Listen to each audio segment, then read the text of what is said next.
Ladies and gentlemen, today we build the steam machine of my dreams. Look, I don't know if you guys were like me and signed up to purchase a steam machine directly from Valve, but I didn't win Valve's lottery, so I was not allowed to buy a steam machine. I'm, relegated to the wait list for probably ever.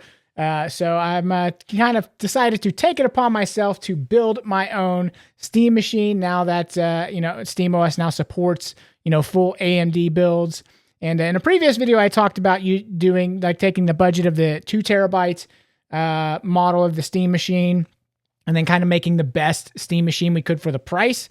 And I kind of built that all out with like a 60 XT, and I think it was like a 9600 CPU, stuff like that. And at the end of the day, after I ordered it, I was like, man, we're 3/4 of the way to just like having the ultimate Steam machine. So I went ahead and returned a couple of parts, and I went with a 9070 XT on the GPU, and I went with a 9800 X3D on the CPU. Of course, we're using two 16 gigabyte sticks of DDR5 at 6000 RAM, and we have a 2 terabytes NVMe SSD. So we really have kind of like a top of the line SteamOS build here, and I'm going to show you how to do that step by step, every screw along the way. Now, if you're new to the channel or if you haven't watched the previous videos, this is my very first ever PC build. I've never done it before. I didn't watch a ton of videos on how to do it, so I really have no idea what I'm doing. But in the end, I'll say the build worked. Everything went totally fine. So if this is your first time and you're looking for a video that literally just does every single step, every single screw, every single plug-in, this video is for you, and you could like follow along with it and pause it. If you get all the same parts and everything, it'll be exactly the same for you. And there also are a lot of other like, super fancy PC build channels on YouTube, of course. And those channels are awesome and like super like artsy and have like all this cool music and stuff like that. And they're doing like all kinds of like flips and everything with, as they're taking the PC apart. Like, you're not getting any of that fancy stuff here. I did the best I could. This is just, I'm just a guy in the corner of one of the rooms in my house, so I have really kind of limited space. But everything will be done from the overhead perspective, so you should be able to kind of tell, exactly what's going on throughout. And I will, hey, I went with some of the fancy music too. I'll put that in low in the background for you, but I'll also try to narrate it as we go, just so you can kind of know, what's going on as we build this sucker. So, hey, if you are building it, feel free to pause throughout the video, do the different steps or whatever. Of course, you can leave any comments that you have or questions down below, and I'll try to answer those for you. If you're interested in the exact build, I'm going to try to tag everything in the YouTube shopping stuff that I used in the video, so that way if you are looking to, build this same exact thing on your own, if you use any of the products that are tagged directly in the video, those go to like a little bit of a commission will go to the channel to kind of help out just as a thank you. So definitely appreciate if you want to do that. But with all of that stuff out of the way, one more thing, if you would like to see this in action, right now I've got it hooked up to my monitor here. So it's a 1440p monitor. And, it looks like, I'm not sure if SteamOS has a certain FPS limit, but it seemed like SteamOS was only letting me do 1440p at 120 for whatever reason. So I'm going to record some footage here at the end, so 1440p 120 for you, and we'll try a few different games. So I'll just say that I've mostly been running this on my TV, which is HDMI 2.0, so I've been running stuff at 4K 60 and HDR. And man, games are just running so good, so smooth. And I'm really impressed with this build too. The thermals have been staying like low in the 50s and 60-degree range. So everything kind of seems like it turned out pretty well. So with all that being said, let's go ahead and jump into the build. Okay, so you can see the some of the components that I used here.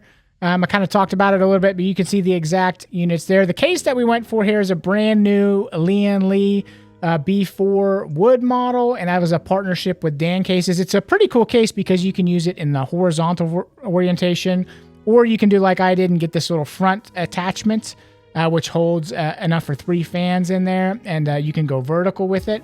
And that's what I chose there. So first thing you got to do is kind of take this thing apart. We're going to pop off the very top.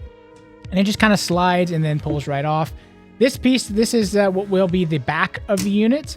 And this is just magnetic, just pulls right off. And you can see the very back of the unit here. So we're going to take off the sides of the unit as well. And again, these just pull straight off. Everything's straightforward. Everything's super easy here. And then we're going to flip it over, and we're going to go ahead and start taking this thing apart. And so there's just a few screws to remove here on this first part. Kind of like one in each corner here. And we're going to pull these out. So you can see this part comes kind of straight out there, and that's going to allow us to sort of work inside. The inside is the zip tied in here is the box of all kind of different screws and everything that you're going to need. So definitely want to go ahead and take those out, pull the zip lines out, and you can see just kind of everything that is included here. One thing that was not included was some extra rubber feet, which would have been nice because my unit did ship with one of the feet missing, which is unfortunate, but I'm trying to work with their support to get them to send me one, and they're a Chinese company, and their first response was very kind of weird, so I'm hoping the next response will be, yeah, we're shipping one out to you. So if not, maybe I'll just have them order a brand new unit and return it. I really don't want to have to do that, but we will. Okay, so we're going to go ahead and turn this over, take out a few more screws here. Basically at this point, we're just kind of taking the case apart and taking out all the different parts. What I would recommend and what I did was, I had a kind of an area, like a desk, a table, where I could, every piece and every part that came out, I would set that piece down and set the screws that came out of it with it. So that way you've got, exactly all the parts, all the screws. So there, a little housing came out there. And let's see, flip it over. This will be the back. But what we have to do here is all of the controls. This is for the horizontal orientation. Since we're going to be switching it to vertical, the controls are actually something that has to come completely out. So what we'll do here is we just take all of the screws out of this, faceplate here, and then the controls with the USB and the power button and USB-C, all of that stuff sort of just kind of will fall right out. And all of the cords and everything are still attached to it. So really kind of smart design to be able to do this in either orientation. I really like that you can do that. And really it was kind of not too difficult on actually swapping it out. So it's zip tied inside. You definitely want to get the zip ties. So we go ahead and pull that out there. You can see it totally out. And again, we're just, kind of moving on with full dismantling of the case. We're going to take off this, dust cover here.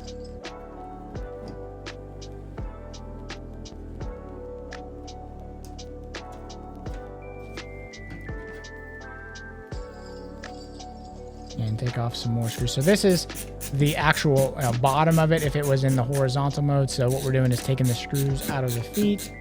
And then once you get those screws out, the feet just kind of, fall right off. No problem at all.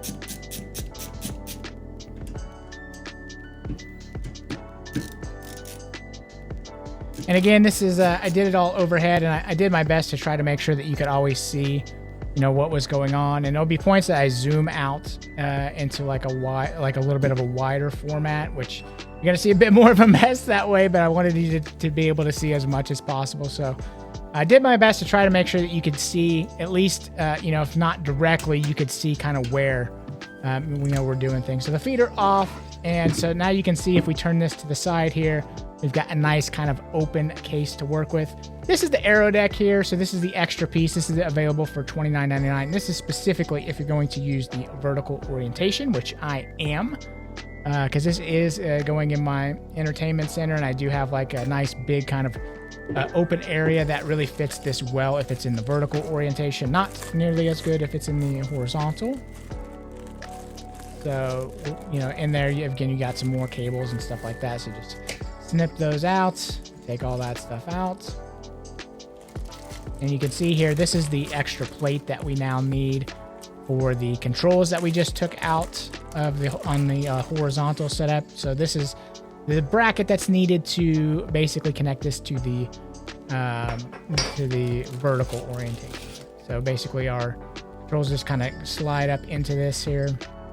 And one thing that you'll need to do is actually thread all of the cables through the hole, which we'll do that here in just a second. See me grabbing the cables now. And yeah, just take the cables and sort of thread them through. just kind of one at a time. And again, I'm sorry that was a little bit off camera there, but you can kind of see you're just kind of threading it right through that hole there. You do that with all of the cables.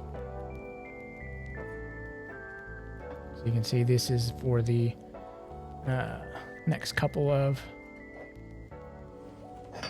cables there.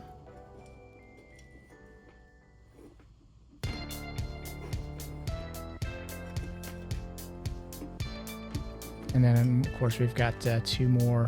These are the USB-A cables.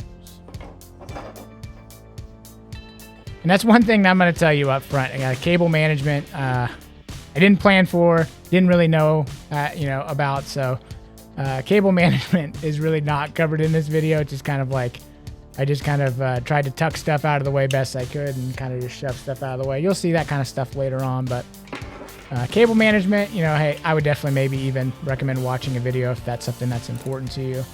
I've been interacting with some of you guys on Twitter as well. One of you mentioned that, if my power supply is modular, which it is, I should maybe consider just getting some really malleable, braided cables. That's a really great idea. So if you're putting your build together, maybe look for a power supply that does have modular, that does have braided cables. Of course, these ones are already here. These are already ready to go, so you're not going to be swapping these cables out. But for your, all the ones that connect to your motherboard, your GPU, all that kind of stuff, the kind of more malleable, pliable, easier to kind of tuck away or zip tie together, stuff like that will be helpful for you. So we've got this in place here, and we're kind of screwing that in. You saw how easy that all just kind of went together. So again, really smart design, super easy, not terribly scary at all. And I absolutely love the wood panel design. Love it.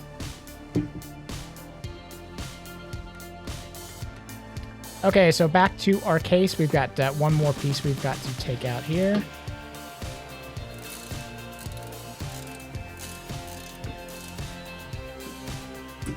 I probably didn't need to do the screwdriver this way, but, it's the ASMR effect.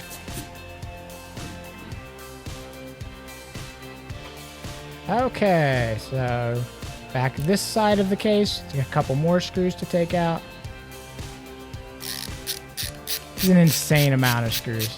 I actually had a lot of fun doing this. This is something that can, I think, be daunting for many people. And, the thought of it for me too did kind of sound daunting, but I'm like, it really can't be that hard. And it really wasn't. I mean, nowadays they make things kind of so easy with these, fancy cases and with, how the boards are laid out. And, of course, YouTube and everything. You got so many references. This video might help you if you're going to build this case. And here's one. I'm kind of taking some screws out of the side here. So you'll see on the left side, there's a couple of screws that are coming out. I didn't flip it over so you could see it overhead, but you can see it on the left side. So if you're doing this, you can see there's a couple of screws over there that need to come out.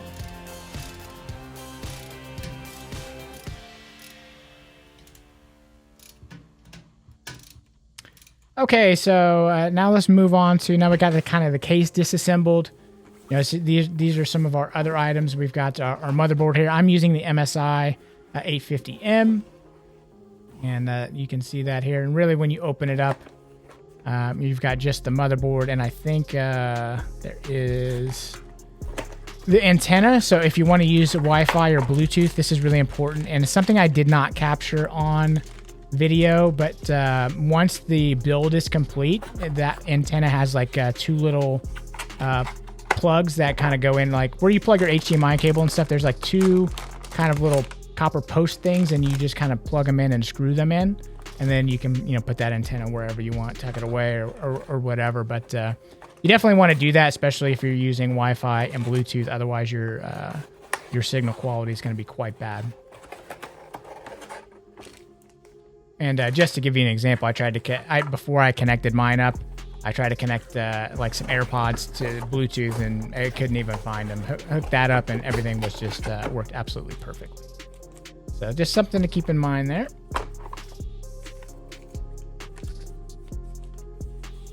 Just some other paperwork and stuff like that. As always, I didn't use any of that stuff. I didn't read any literature, so it's amazing that once I got this done, you know, that's the classic thing, right? You do the build, you do everything, and then you hook it up and like it just doesn't work. But luckily for me, that did not happen. Everything did work absolutely perfect. So again, it really is not that scary. So if you're watching this and you want to see all the different steps, see if it's something that you can do. If I could do it, you could do it. You know, especially one little step at a time. You know, hey, if you've got time available, maybe a weekend, or you got some, you know, maybe PTO time off work, whatever, you know, if you can kind of set it, you know, at least half a day, if you're, you know, kind of a little bit more technically inclined, or if you're, you know, don't do this kind of stuff off and maybe take the full day off. It definitely took me, you know, I would say I did it over the span of 2 days, a little bit here, a little bit there, and just in free time. So I would guess it probably took, you know, 4 hours or so, you know, just trying to like, you know, make sure I was doing everything kind of the right way, the right step. I don't know if that's coming through on the mic, but oh my God, it just started pouring rain. So here is the CPU. So when we put the CPU on the motherboard, you kind of, you pull this little retractor thing out here. And you definitely, when you open it up, you don't want to touch any of the internal stuff there, but it does have this little plastic piece. Definitely take that little plastic piece out. And I want to say I maybe even saw on somebody else's video that it pops off automatically when you close it. I don't know. I just went ahead and just took it off. And everything did work fine for me. So I don't know what the proper procedure was, but I went ahead and took that plastic off. And again, on your CPU, you don't want to really touch the bottom side, but there is little arrows in the corner. You can see on the back there was a little arrow for the top left, and that matches up with the arrow. You can see it's still there on the top left, and there's an arrow on the motherboard just to let you know the direction to put the chip in. And then once it is in, you just go ahead and kind of close it up and lock it in there.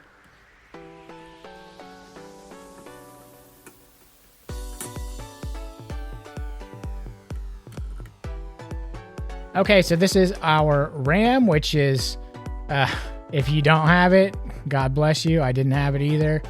And this RAM, if you go with DDR5 and like super high speed RAM, it's a killer, man. These were expensive. You know, a lot of people are going with some DDR4 in their builds, but you know, I'm a go big or go home type of guy, so I did go ahead and get these. These are on the cheaper end of 16 gigabyte DDR5, 6,000, RAM. But you know, obviously you can get whatever you want. If you happen to have some, then kudos to you, but I did not have any, so I had to pony up for those, and that hurt quite a bit. So on this one, there's actually 4 slots, and you definitely want to look in your kind of manual to see like which ones you are supposed to be using. And if you're using like 2 of them, I'm using the 2 kind of like, I think it's like the furthest one to the outside and the, I think, 3rd one from the outside. So you don't put them directly next to each other if there's just 2. Of course, if you have 4, hey, that's even better. You can just put, you know, all of those in there. But I have 2 16 gigabytes, and you have to kind of push down pretty hard. They kind of snap into place, and then those little those pieces on the edge that we kind of pulled out will kind of snap in place. So there's our RAM in there. One thing to note, I didn't know that these were RGB, but these are RGB. And if you're running SteamOS, that's one thing that I'll talk about later. But there's no RGB control that I could get to load. There are some, Linux custom apps that people made. I really couldn't get anything to work, and I got tired of futzing with it. So unfortunately, my RGBs do light up on the inside here, which I can kind of see a little bit from the front if I'm at a certain angle, but it's not that big a deal. The bigger deal is the fans that I used for the front panel had RGB, and I couldn't get those to turn off. So that's what I ultimately ended up swapping. I'll talk about that later. So here we go, SSD in place there. And you want to make sure that gets seated down properly. And this has like a nice little mechanism here. So it's nice. It's like a kind of like built-in, heat sink for it. So you just kind of put it in and push it down. It kind of snaps into place. And one thing you want to make sure is that your SSD is seated all the way down there. The first couple times I tried, I think I actually cut it out of the video, but I didn't seat it all the way down, and so it wasn't clicking. But yeah, once you get your SSD seated down all the way, This just kind of like slides right into place, no problem. And then from there, so now we're going to be installing our CPU cooler. So you can see there's a couple of brackets here, these black plastic brackets. They have 4 screws in them. So we're going to be undoing these 4 screws because our CPU cooler that we got does have its own brackets to use. And, you know, whenever I was putting the other build together, I think I had like an Arctic freezer cooler, and you know, I was just trying to like check all my P's and Q's, and you know, I kind of looked around and asked ChatGPT and stuff, and I have no idea if it's right or wrong, but it was like, yeah, you might want to use something a little more robust for a 9800X 3D. So I went with this little beefier one. It was about the same price range. Not as cool, not as nice looking in my opinion, but hey, this one is basically just a big old gigantic heatsink, and has a couple of fans that attach to it as well to kind of, you know, help keep it cool. And so far it has been working well. I mean, my CPU typically is in the 50 degrees Celsius range. You know, it seems like my CPU and GPU are both kind of mostly in the 50s and 60s. I very rarely see it go up much higher than that, even under full load, which is encouraging. So I think the build actually is, you know, pretty good as far as you know, staying cool. Of course, yeah, I don't know, SteamOS might have a lot to do with that as well, you know, compared to running Windows, which I will not be doing on this. So once you get the screws out, you use these little red kind of spacers, and the red ones are for AMD boards. And then you put the new metal bracket on, you put one on each side there. And so this is what our CPU cooler is going to attach to. So we're just screwing those in there real quick. And you can see in the middle of each bracket, there are 2 little kind of like screw posts that are sticking up. And so that's where the CPU cooler, it has some screws like built into it. So you kind of just set it in place and then you screw those down and they kind of clamp onto it. But before you do that, you do have to get your little thermal paste going here. And boy, did I watch some videos on thermal paste, and you got, you know, some people are like, leave a blob, leave a big blob, leave an X, leave a smiley face. So I chose like a small to medium sized blob. I think it's good enough. So far, it seems to be working. You make sure you pull this plastic tab off, because if you don't, then it's all worthless. So I definitely take that off. So you can see here our massive heat sink that we're installing here. And, you know, hey, if you're actually like a PC build expert and you're watching this, I mean, just let me know. Like, was this overkill? Did I need to go with something like this? Is this dumb? Is this stupid? So far, it's working great for me, which is, you know, hey, I'm happy with it. I mean, you know, things seem to be running fairly cool. So but I'm curious, is this overkill or is this needed? Is this, you know, hey, let me know in the comments down below. So here's the fans that go onto it. They got these little clips that you kind of put in there. And then, so what you do is you put the clips on, and then you clip it around each side of the heatsink, and that just kind of helps keep everything cool. So you just kind of put it in place and snap it on. I was a little worried at first, because when I snap this one on over here, you can see it is sticking up a little bit higher than the heatsink, and it's just because it can't go any lower on that side. And that's totally fine. It actually works totally fine. There's no issues, and I didn't have any issues with the case or anything like that, which I was a little bit worried about. Yeah, so it does still fit, and it does still seem to work just fine. So we've got the other fan in here as well. And these fans can daisy chain together, which is what I'm doing off screen here. You can kind of see it at the top. So basically connecting these 2 fans together, it includes these cables, and then you plug it into, specifically I'm doing it right there, plugging it into the post that says for the CPU fan. So here is the fans that like, it's a triple fan set. This is what I got for that front Aero deck. And so you can see these are LED, which I thought would be cool, and I thought I'd be able to control them and like maybe lower the brightness on them to like low it so that they'd still be like kind of cool looking. But again, and look, maybe you can get it to work. I got sick of fussing with it. So I actually did send these back later on and got some different fans. I got, I think they're called Noctua. They're like really supposed to be like, they're premium. They're more expensive. So they're about $30 a fan versus this whole set was like $50. but those are supposed to be also like way quieter, and they are super quiet, and no LEDs on those. So I did swap those out, but the process is still the same. So, or actually it's a little bit different on the Noctuas just because you have to use the daisy chain instead of like these just snap together, and then you have like one kind of plug that goes on the top here. So if you're using, if you do go with these do work totally good. And then you just have that one plug at the top there, and works totally good, works totally fine. I just ended up swapping them out just to get rid of that, just to get rid of the lights, because I didn't, it was like, I play in the dark a lot, so it's kind of ruining my experience. And the Noctua is the additional kind of quiet level on those, I think is pretty cool. So if you want to go with something a little bit quieter, obviously you can choose whatever fans you want. And when it comes to fans, you do kind of get what you pay for. You can go cheap, and they'll probably work, probably be cool, but probably be a lot louder. These ones here, these Lian Li ones, I think they worked pretty good. They're definitely louder than the Noctuas, but they weren't obnoxious or anything like that. So if you want to go with these, I think these are good. Just know that they will light up, and if you want to control the RGB, you're going to have to kind of go find the Linux version of it and figure out how to do all, the Linux install of it, which is way more complicated than like, something on Windows. So if you're experienced in Linux, you'll be fine. If you're not, it is just something that you'll have to learn.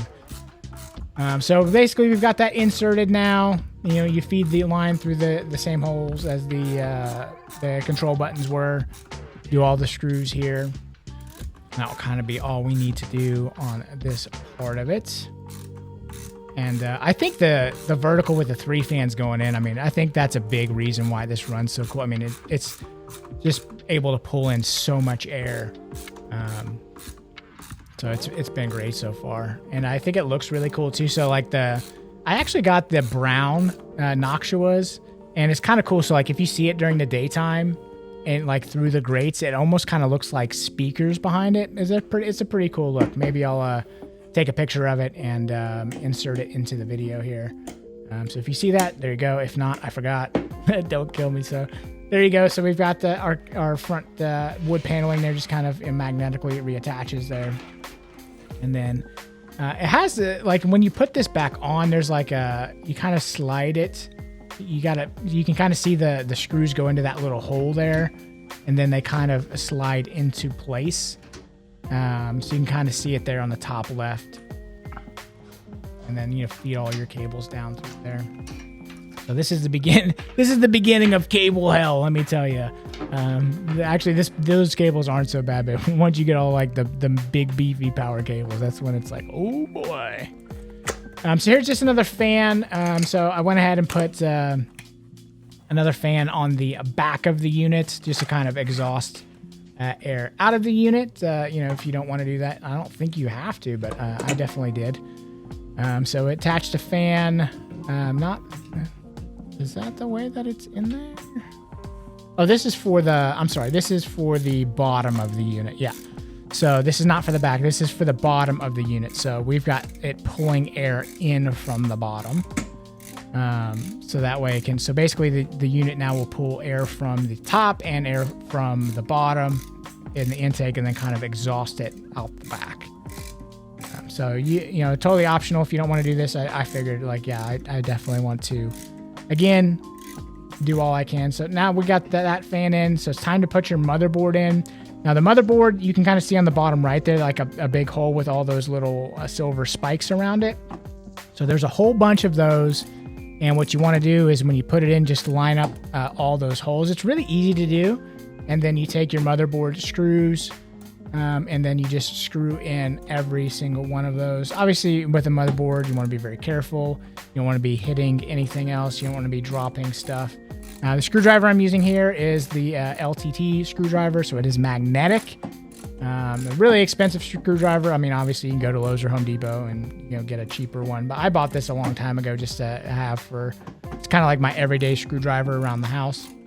I didn't get it for PC Build. Sorry about my hair there. I'm just trying to give you the best angles possible. So, but again, you know what I'm doing here. You're screwing in those screws into all of those motherboard holes again.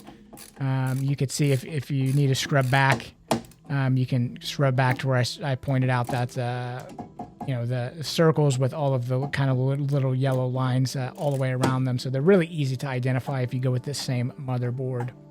And again, sorry about the hair. I'm just trying to get all these screwed in. There is one that's really difficult. That's right on the bottom of that heatsink, and it was really hard to get to. So I actually had to get a little bit of a longer screwdriver because the LTT one was not long enough, or it's kind of too bulbous, too short and then bulbous. So I had to get like a longer, skinnier one, but then that was totally fine. So you can see me here kind of messing with some of the fans. So these are the front fans that we just hooked up. And on the board, you can see different ones that say like, you know, fan or whatever. Like the CPU fan specifically says for CPU, or CPU cooler says for CPU. And then these other ones say like fan.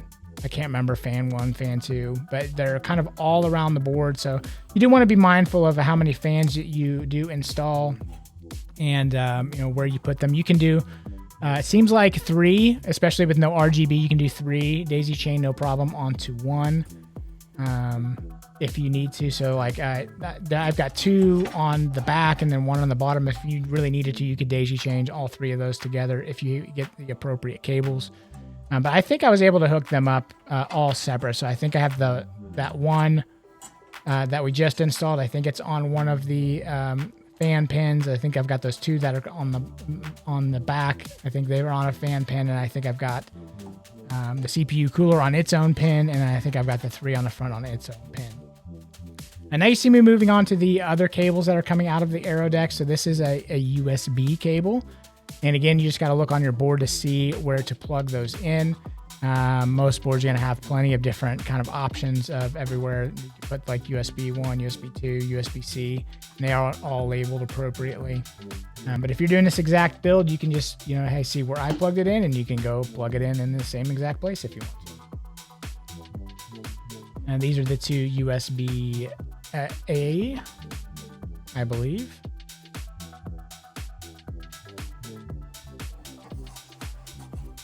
And this connector is a little bit of a different one.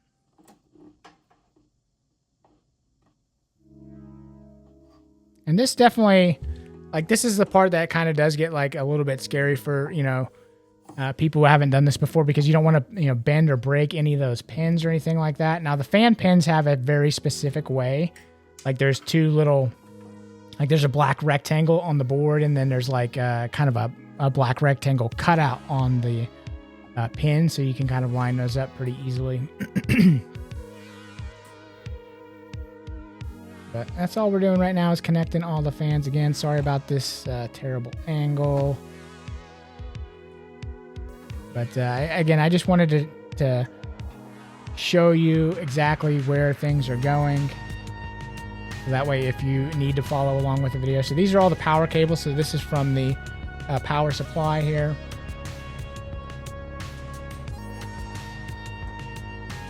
And I'm starting to plug in some of that stuff as well.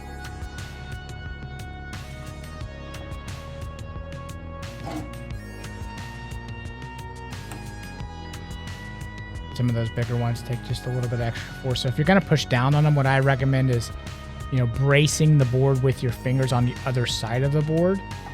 So that way you're not, you know, breaking the board. So you want to control the force. You don't want the board to take the brunt of it if you have to push down harder than you expect. Also, I mean, before you start pushing hard, make sure that you've got everything lined up correctly. You can see the power supply here. It's going to go into this little sleeve here that we pulled out of the case earlier. And we're just going to go ahead and screw in some screws into that. You can see me fumbling them, dropping them there. And so there we go, off to the left-hand side there. We're going to in.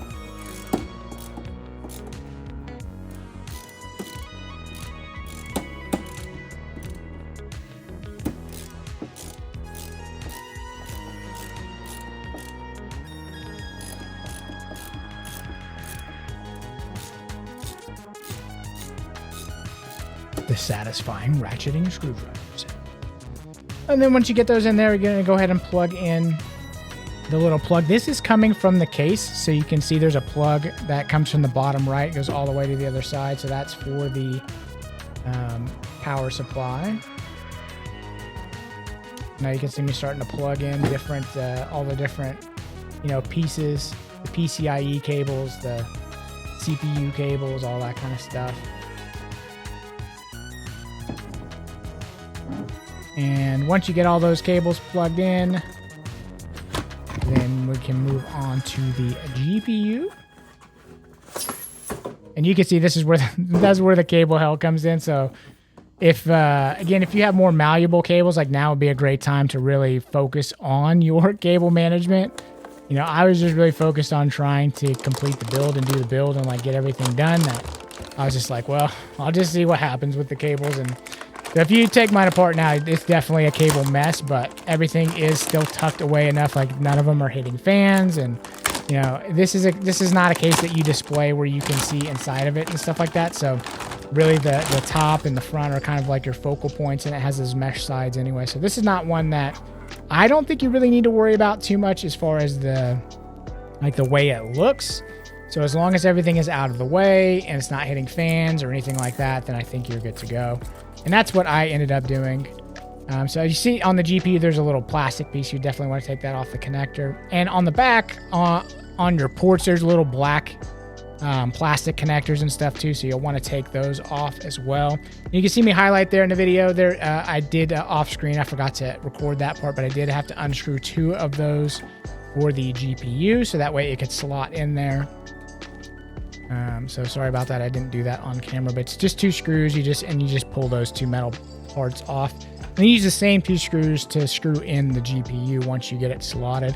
And it is a little bit difficult. It's kind of like those SSDs. So it has like a little thing you pull down, and you got to align it just right, and kind of you have to push it down pretty good and get it slotted in there the right way. And then once you do, it just kind of does click into place. But it was a little bit nerve-wracking. I'm like, man, I didn't think it should take that much force, but it did take a little bit of force. But you really want to make sure that you've got it all lined up appropriately before you put too much force in there. And I also wish I would have done a little bit more research too. You see that cable on the far left there? That's a newer style cable, that braided one that some newer GPUs have, that you just use that single cable instead of using like 3 separate PCIe connectors. Mine doesn't have that option, so I didn't get to take advantage of that, but that definitely saved you some cable management space if you get a GPU that does have that connector. And that connector can do like 600 watts, I think, which is pretty cool. So you see me here using the included the connectors here. So it's basically 3 separate PCIe connectors, and they're just all kind of like 2 of them are already connected there, and then so they have like 3 and then 1. I don't know why they do that. I'm sure PC people know, but you just kind of basically put them together to form the 4 and just plug them all in. And then of course the other ends are into your power supply.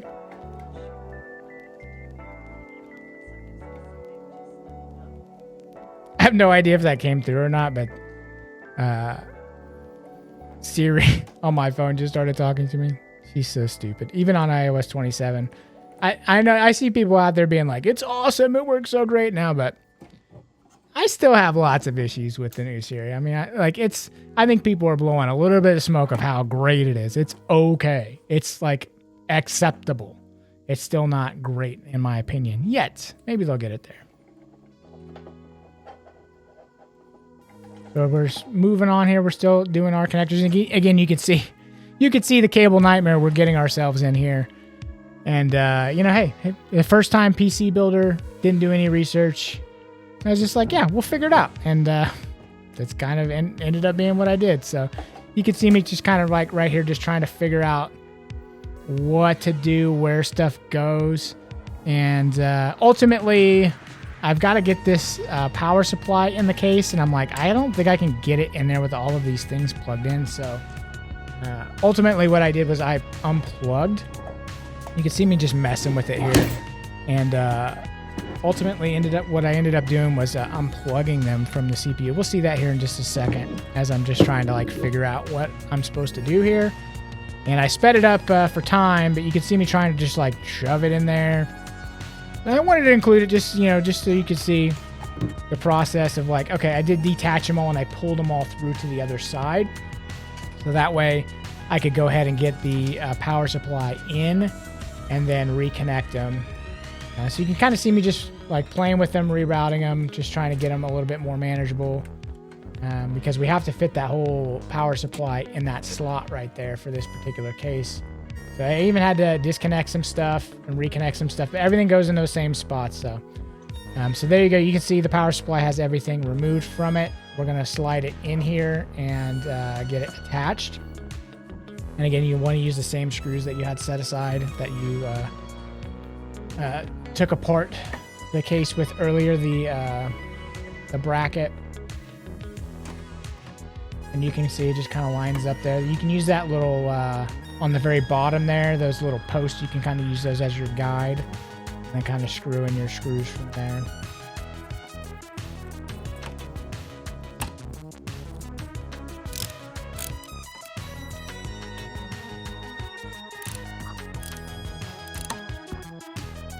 And I'll be honest with you, I think a couple times on this build, I used probably the wrong screws. I got them mixed up or whatever. So definitely keep track of your screws or pay attention to what you're doing. Definitely will help you do it right. And then there's this other final little piece here.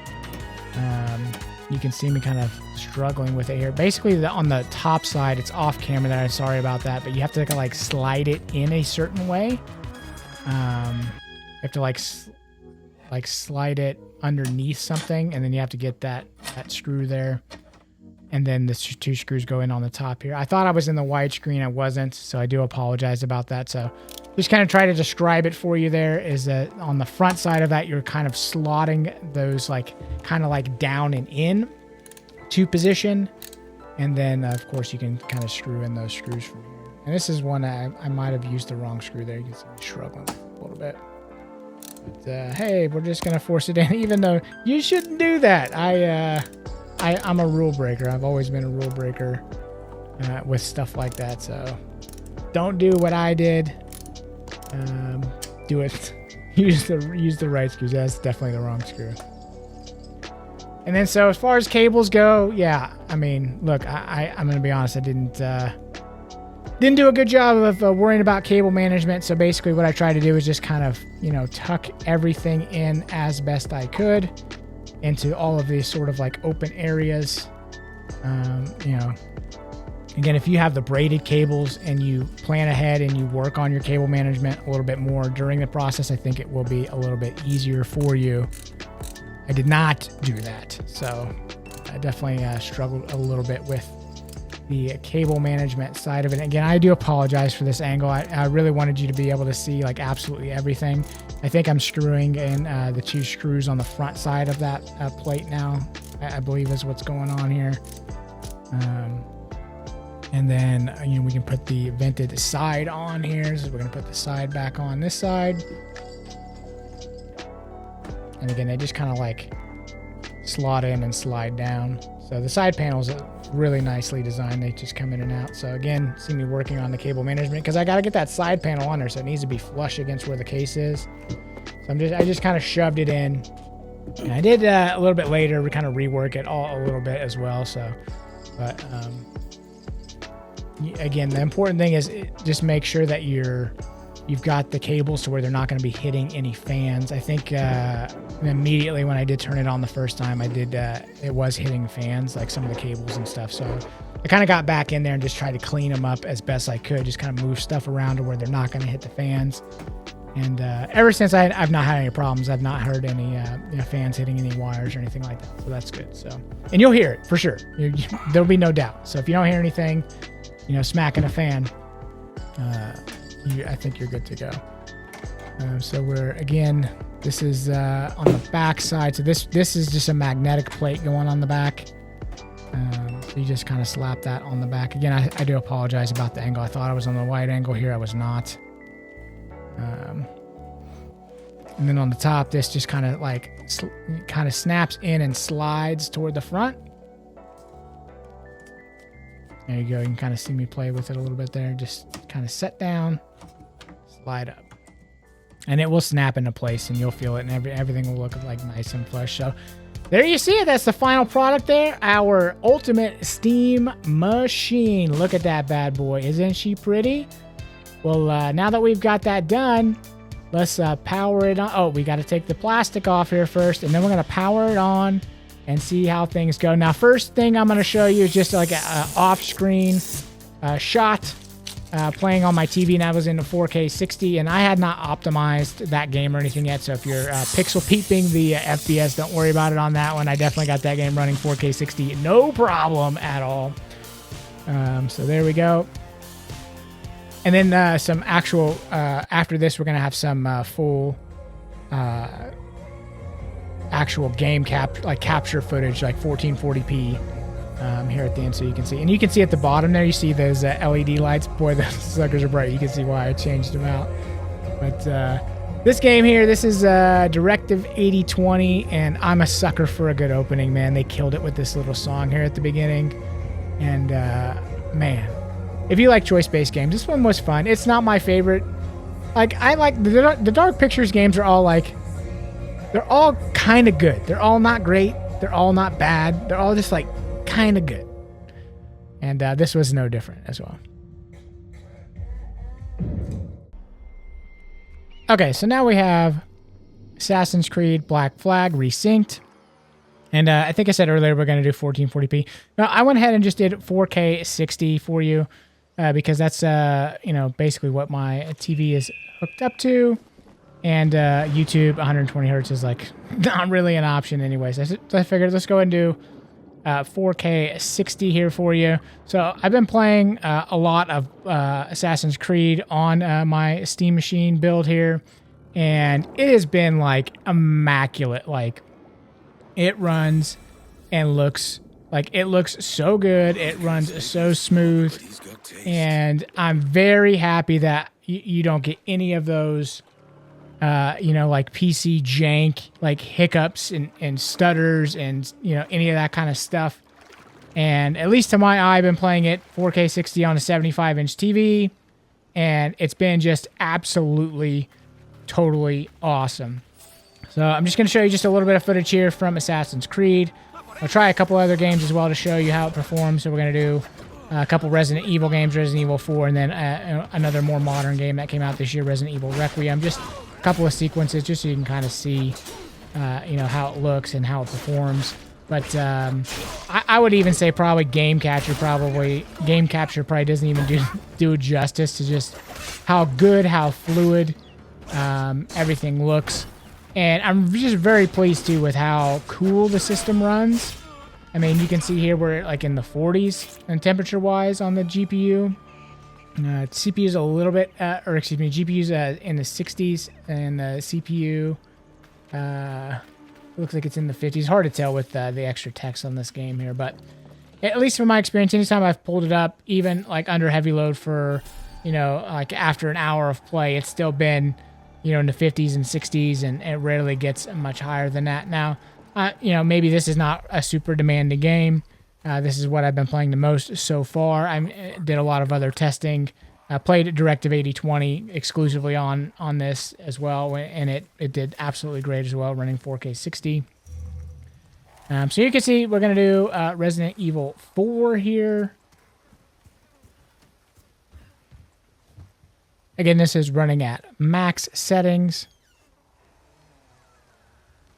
And it just looks absolutely stunning, especially with the HDR on. I mean, like the lighting in here, it doesn't come across sometimes on that YouTube, but especially since this is an SDR video that I've uploaded here, but man, it looks just absolutely incredible. And, it's running absolutely perfect. Yeah, again, this is a little bit of an older game. It's not that old. It's, a couple years old. But we'll also, after this one, jump into Requiem. And, that's a brand new game this year. And also, again, just runs great, flawless, and looks really stunning. I've been super impressed with the build. I'm used to playing on a PS5 Pro. And, yes, even I can tell the difference between, the graphical fidelity on these games between the PS5 Pro versions and what I'm able to play on the Steam build. Yeah, and I'm not comparing them price-wise, obviously. I mean, this is, about twice the price of the PS5 Pro, give or take, depending. And, of course, you could go a little bit lower end, but I decided to go a little bit higher, as we talked about at the beginning of the video. But I just figured, you know, for, you know, the difference between what I was going to go with and what I was going to go with here, you know, it was about, you know, basically I was 3/4 of the way there already. So I was like, okay, let's just go all the way. And then that way, this will be something that lasts me, you know, maybe much longer than it otherwise would. And I've been very impressed with games so far. Now, have there been headaches? Yes, there have been headaches, and I'll talk about those on my next video. So my next video is going to be basically my first week on SteamOS as my primary gaming console, and I'm not playing any PlayStation or anything else during this time.